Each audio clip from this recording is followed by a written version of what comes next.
நான் உங்க கிரிக்கெட் தமிழ் சொந்த வீடியோல நம்ம எதை பத்தி பார்க்க போறோம் அப்படின்னா, இன்னைக்கு நடக்க போற ஜிடி வெர்சஸ் பிபிகேஎஸ் மேட்சோட ரிவ்யூ நமக்கு எப்படி இருக்க போகுது அப்படிங்கறத தான் பார்க்க போறோம். ஸோ வீடியோக்குள்ள போறதுக்கு முன்னாடி நம்ம சேனல் ஒரு சப்ஸ்கிரைப் பண்ணிக்கோங்க. ஸோ இன்னைக்கு மேட்ச் எப்படி போக போகுது அப்படிங்கிறதுக்கு முன்னாடி நரேந்திர மோடி ஸ்டேடியம் வந்து எந்த மாதிரி சப்போர்ட் பண்ணும் அப்படிங்கறத பார்த்துடலாம். ஸோ இது வரைக்கும் நரேந்திர மோடி ஸ்டேடியம்ல வந்து 36 மேட்ச் ஆடி இருக்காங்க. அதுல வந்து பேட்டிங் ஃபர்ஸ்ட் வின் பண்ணியிருக்கிறது வந்து 16, பேட்டிங் செகண்ட் ஒன் பண்ணியிருக்கிறது வந்து 21. அங்க வந்து மேட்ச் இது வரைக்கும் வாஷ் அவுட் ஆகல. அதே மாதிரி டாஸ் ஜெயிச்ச டீம் வந்து 18 டைமும் டாஸ் தோத்த டீமும் 18 டைம் வந்து வின் பண்ணியிருக்காங்க. ஸோ இங்க வந்து average innings first innings total எவ்வளவு அப்படின்னா 167. So average second innings total வந்து 160.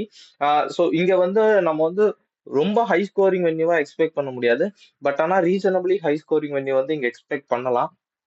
ஏன்னா இங்க வந்து ஒரு 180 அந்த மாதிரி ஒரு ரேஞ்சில தான் ஸ்கோர் இருக்கும். 190 200 அடிச்சுட்டா ஷுவர் ஷாட் வின்னு. எல்லா டைமும் இங்க 200 நம்மளால சேஸ் பண்ணிட முடியாது. ஸோ அதுக்கப்புறம் இங்க ஹையஸ்ட் டோட்டல் எவ்வளவு அப்படின்னா 233க்கு 3 ஜிடி வெர்சஸ் எம்ஐ மேட்ச்ல.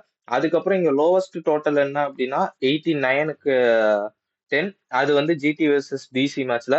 இங்க வந்து ஃபாஸ்ட் பவுலருக்கு செம அசிஸ்டன்ஸ் இருக்குங்க ஸ்பின் பவுலரை விட. ஸோ ஃபேண்டசிக்கு யூஸ் பண்றீங்கன்னா நிறைய ஃபாஸ்ட் பவுலர் பிக் பண்ண ட்ரை பண்ணுங்க. விக்கெட் டேக்கிங் ஸ்பின்னர் எடுங்க. இங்க கண்டெய்னிங் ஸ்பின்னருக்கு வேலையே கிடையாது. ஸோ இப்போ வந்து நம்ம ரெண்டு டீமோட பிளேயிங் லெவனுக்குள்ள போலாம். இப்போ வந்து ஜிடியோட பிளேயிங் லெவன்ல இருந்து ஸ்டார்ட் பண்ணலாம். ஸோ இப்போதைக்கு ஜிடியோட பிளேயிங் லெவன் பார்த்தோம் அப்படின்னா Shubman Gill at open. So ஒரே நிமிஷம் வெயிட் பண்ணுங்க.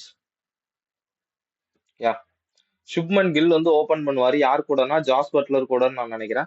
ஏன்னா சுப்மன் கில் வந்து ஓப்பனிங்ல கலகின்னு இருக்காரு. ஜாஸ் பட்லரை வந்து நம்பர் 3 ஆட வைப்பாங்க நிறைய பேர் சொல்றாங்க. பட் எனக்கு அதுல பெருசா நம்பிக்கை இல்லை. ஏன்னா ஜாஸ் பட்லரோட பெஸ்ட் நீங்க கொண்டு வரணும்னா அவரை வந்து ஓப்பனிங்ல ஆடணும்.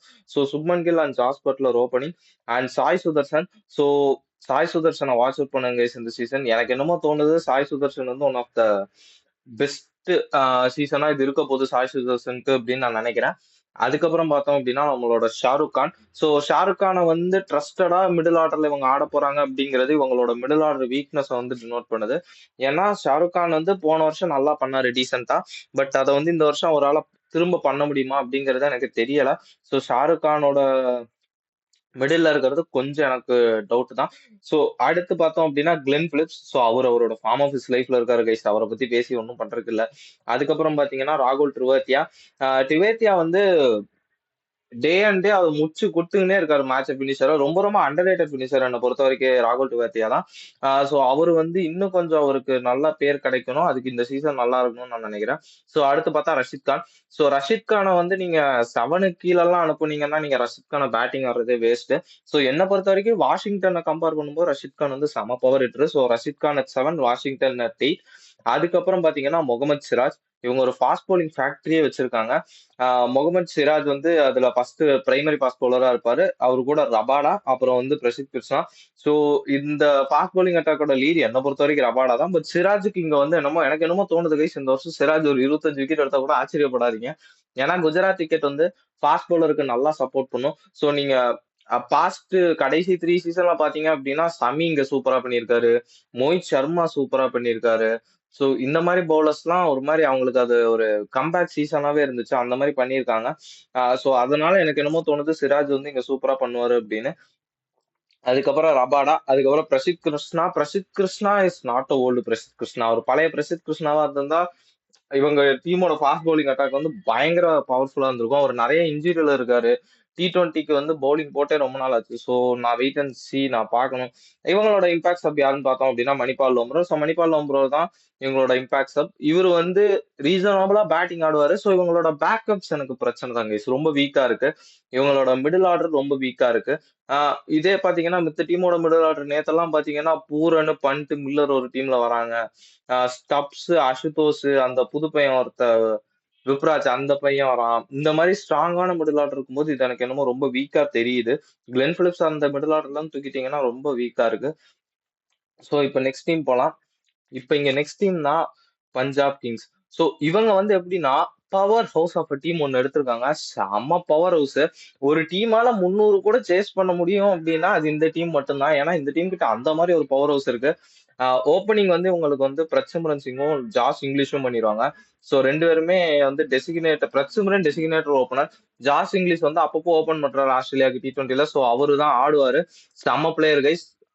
இந்த சீசன் அவர் வந்து லாஸ்ட் சீசன் ஜேக் பிரேசர் மெக்கருக்கு என்ன பண்ணாரோ அதை ஜாஸ் இங்கிலீஷ் பண்ண கூட வாய்ப்பு இருக்கு. ஸோ பொறுத்திருந்து பார்க்கலாம். அதுக்கப்புறம் யாருன்னு பாத்தீங்கன்னா ஸ்ரேயா ஐயர். சோ சொல்லவே வேண்டாம், நம்ம ரவுடி ஐயரை பத்தி. கேப்டனாவே இருக்காரு, இந்த போற பக்கம்லாம் கப்பு ஜெயிக்கிறாரு. சோ அவர் வந்து சொல்லிட்டாரு, நம்பர் 3 என்னது, யாராவது வந்தீங்க வெட்டி போடுவேன் அப்படின்னு. சோ எனக்கு என்ன அப்படின்னா, இந்த வருஷம் நம்பர் 3ல பார்த்தோம் அப்படின்னா நிறைய வந்து ஸ்டார் ஸ்டட்டட் பிளேயர்ஸ் தான் நம்பர் 3ல ஆடிட்டு இருக்காங்க. அடுத்து பாத்தீங்க அப்படின்னா சஷாங்க் சிங். இவர் போன வருஷம் ப்ரூவ் பண்ணி காமிச்சிட்டாரு இவரால என்ன முடியும் அப்படின்னு. சோ கண்டிப்பா அவருக்கு ஒரு ப்ரொமோஷன் கொடுத்து நம்பர் 4ல அனுப்பணும். கன்சிஸ்டன்டா ஒரு நம்பர் 4ல ஆடணும்னு நான் நினைக்கிறேன். அதுக்கப்புறம் பாத்தீங்கன்னா நம்பர் 5ல மார்க்கஸ் ஸ்டாயினிஸ். 14 மேட்ச்ல 4 மேட்ச் ஜெயிச்சு கொடுப்பேன், மீதி 10 மேட்ச் அடிக்க மாட்டேன், அந்த மாதிரி ஒரு கேட்டகரி. சோ ஏதாவது ஒண்ணு பண்ணிடுவாரு, பவுலிங் போட்டு ஏதாவது விக்கெட் எடுத்துருவாரு, இல்ல பேட்டிங்ல கட்டார் முட்டார்னு வச்சிருவாரு. சென்னை கூட நடந்த மேட்ச் எல்லா சென்னை ஃபேன்ஸ்க்கும் ஞாபகம் இருக்கும்னு நினைக்கிறேன். ஒரு சம்பவம் பண்ணிட்டாப்ல. அதுக்கப்புறம் பாத்தீங்க அப்படின்னா Nehal Wadhera. So watch out for this boy guys. இந்த பையன் வந்து ஆல்ரெடி எம்ஐலே சூப்பரா பண்ணியிருக்கான். இன்னொரு 2 to 3 இயர்ஸ்ல இந்தியாவோட ப்ராபபிள்ஸ்ல கண்டிப்பா இந்த பையன் இல்லைன்னா நான் ரொம்ப ரொம்ப ஆச்சரியப்படுவேன். ஏன்னா அந்த அளவுக்கு ஒரு டேலண்ட். லாஸ்ட் இயர் மும்பை வந்து ஸ்ட்ரகிள் பண்ணும்போது கூட இவர் வந்து பயங்கரமா நின்னு காப்பாத்தி கொடுத்தாரு. So watch it for this Nehal Wadhera. அதுக்கப்புறம் வந்து Glenn Maxwell at 7. So Glenn Maxwell 7ல தள்ளுற அளவுக்கு இவங்களோட பேட்டிங் பவர், ஃபயர் பவர் இருக்கு அப்படிங்கறதே பெரிய விஷயம் தான். கிளென் மேக்ஸ்வெல் அதே மாதிரி தாங்க. இப்போ வந்து என்னன்னா, அவர் வந்து பேட்ஸ்மேன் ஆடுறத விட்டுட்டு பவுலராகவே ஆட ஆரம்பிச்சிட்டாரு. 4 ஓவர் அப்படியே தள்ளி தள்ளி போட்டுறாரு, வராரு, 10 பால் ஆறாரு, 20 ரன் 30 ரன் அடிச்சுட்டு போயிட்டே இருக்காரு. So Glenn Maxwell at 7. அதுக்கப்புறம் மார்க்கோ யான்சன் at 8.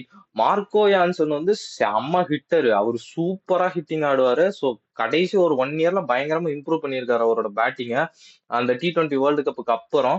ஸோ எனக்கு என்னமோ இது வந்து மார்க்கோ யான்சன் 8ல வராரு அப்படின்னா இது வந்து டெஃபினட்டா ஒரு team to watch out for தான். அதுக்கப்புறம் பாத்தீங்க அப்படின்னா ஹர்ப்ரீத் தார். அவர் வந்து கன்சிஸ்டன்டா அவரோட லைனை புடிச்சு போடுவாரு, எந்த விதமான ஒரு பிரச்சனையுமே கிடையாது.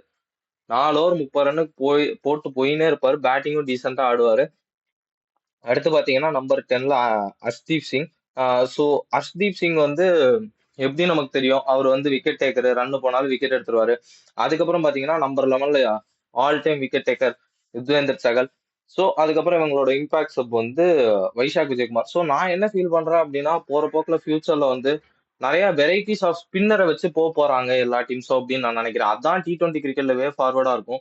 4 ஃபாஸ்ட் பவுலர் வச்சு போறதுக்கு 3 டிஃபரெண்ட் வெரைட்டி ஆஃப் ஸ்பின்னர் வச்சு போலாம். ஒரு லெஃப்ட் ஆர்ம் ஸ்பின்னர், ஒரு லெக் ஸ்பின்னர், ஒரு லெஃப்ட் ஆர்ம் லெக் ஸ்பின்னர். நேத்து கூட பாத்தீங்கன்னா 3 ஸ்பின்னர் ஆடினாங்க. முந்தா நேத்து சென்னை 3 ஸ்பின்னர் பண்ணி சூப்பரா பண்ணாங்க, மும்பை 3 ஸ்பின்னர் பண்ணி சூப்பரா பண்றாங்க. இந்த 300 250 ஸ்டேஜ்ல இந்த ஸ்பின்னர்ஸ் தான் டிஃபரன்ஸா இருப்பாங்கன்னு நான் ஃபீல் பண்றேன். சோ இப்ப போலாம் எக்ஸ் ஃபேக்டர் பிளேயர்ஸ் யார் யாரு அப்படின்னு. என்ன பொறுத்த வரைக்கும் எக்ஸ் ஃபேக்டர் பிளேயர் அப்படின்னா, குஜராத்ல இருந்து நான் சாய் சுதர்ஷன் எடுக்கிறேன். நான் திரும்பவும் சொல்றேன், இந்த சீசன் சாய் சுதர்ஷனோட டேர்ன் அவுட் சீசனா இருக்க கூட நிறைய சான்சஸ் இருக்கு. சோ கண்டிப்பா வாட்ச் அவுட் பண்ணுங்க சாய் சுதர்ஷனை. அவர் வந்து இந்த சீசன் வந்து ஒரு 500 ரன் அடிச்சா கூட நான் கவலைப்பட மாட்டேன்.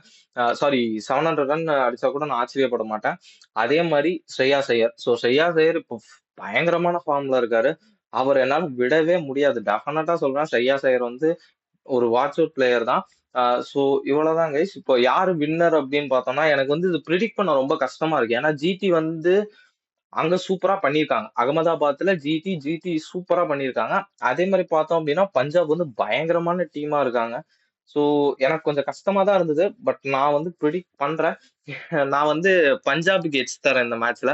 சோ பஞ்சாப் நல்லா பண்ணுவாங்கன்னு நான் ஃபீல் பண்றேன். சோ அவ்வளவுதான் கைஸ். வீடியோ பிடிச்சிருந்தா நம்ம சேனல் ஒரு சப்ஸ்கிரைப் பண்ணிக்கோங்க. இப்போ வாங்க ஃபேண்டசி பிக்ஸ்க்கு போலாம். சோ என்ன பொறுத்த வரைக்கும் யார் யாரெல்லாம் ஃபேண்டசி பிக்ஸ்ல எடுக்கலாம் அப்படின்னா, சுப்மன் கில் எடுத்துருங்க, விட்டுறாதீங்க. அதுக்கப்புறம் பாத்தீங்கன்னா ஜாஸ் பட்லர். அதுக்கப்புறம் வந்து சாய் சுதர்ஷன்.